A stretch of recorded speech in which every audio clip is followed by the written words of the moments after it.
They got the wind, and still a couple 100,000 folks that don't have electricity. Obviously, you got all the water down here, and watching it, it is one of the Indiana, mostly due to the number of counties that it's impacted. Up in the northwest, 99-mile-an-hour winds in Gary, Indiana, Lake County, Porter, and LaPorte. It dropped a lot of rain and wind on the way down, but this part of the state, 3 or 4 counties got definitely hit the worst when it comes to rain and flood. Every state agency involved has been on alert since we watched it happening in real time. We've got the National Guard involved up in the northwest because of all the debris, trees down everywhere. Here, there'll be a Black Hawk helicopter stay on call because sadly the forecast says we could get 2 to 4 more inches down here. So be prepared, beware. All state agencies, DNR, Indiana Department of Homeland Security, and others, and the assets involved will be ready to help.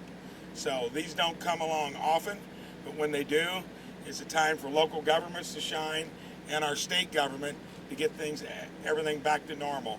Talking to the Duke officials, you lost roughly 2,000 homes with not having electricity, 1,000 of which have been restored. The other 1,000 homes, roughly, probably over the next 24 hours. Amazing, the section of I-70 that got washed out, that will be permanently fixed either later today or in the morning, according to my Secretary of Transportation. So hope that works out. That's phenomenal, getting it done. That's reacting quickly. Whatever you need, get with your local officials. They know who to connect with on the state level. And I signed today a statewide declaration, emergency declaration. That is the quickest way to get the feds to look at what we're dealing with here in Indiana. I'll take any questions you might have. Have you reached out to FEMA? Have you reached out to FEMA yet? FEMA would be contacted through our own Indiana Department of Homeland Security, and the feds. It'll take us probably 3 to 4, maybe up to a week, to actually give them the report on federal assistance. No, because they got to hear from us first so they can react accordingly, and we're getting that information to them as quickly as we can.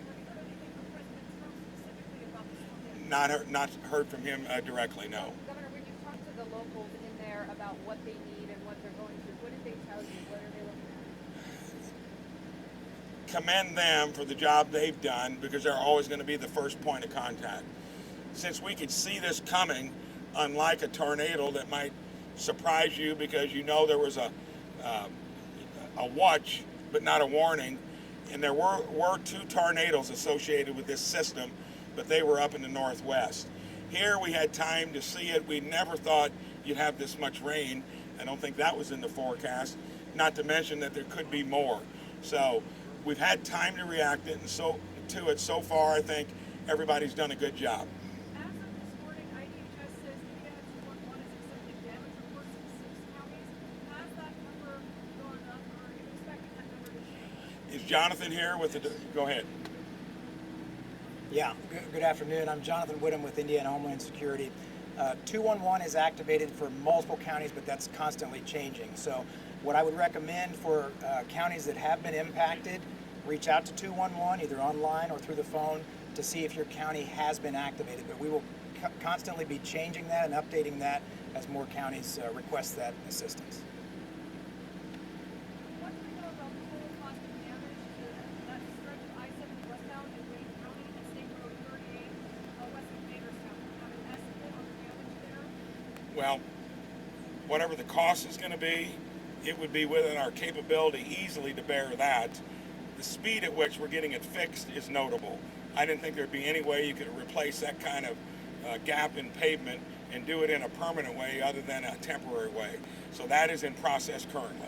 Governor, with more rain expected tonight, do you have a message for folks who might be in the middle of that? So again, you've got all resources on guard.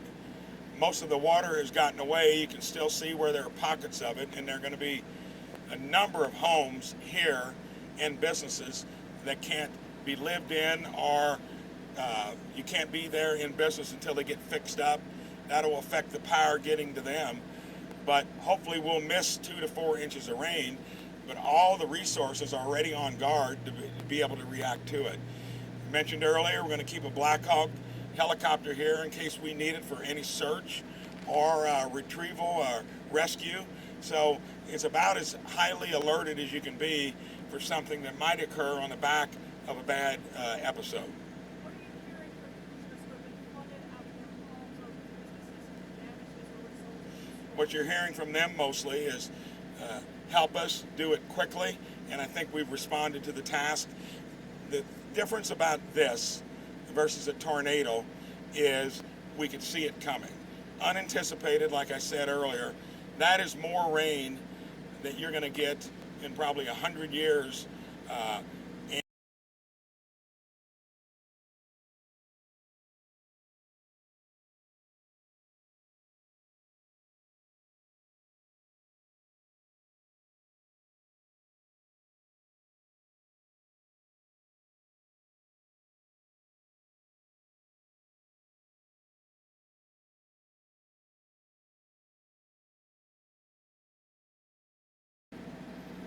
you talk about how the emergency declaration is bringing together the resources across federal, state, and local agencies? So most emergency declarations are county by county and a few of them.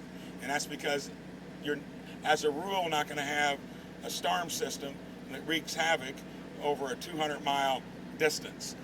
With the worst of it at the beginning and at the tail end. Thank goodness it wasn't along the entire way.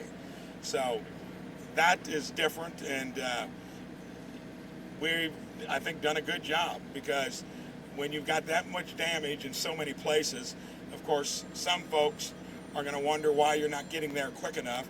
That's why the Indiana Department of Homeland Security, the state police, the DNR, and then over time, our interaction with the feds will determine how we get through it completely. Good questions. Make sure you get with your local officials on any issues. The state will be standing behind them 100%. Thank you so much.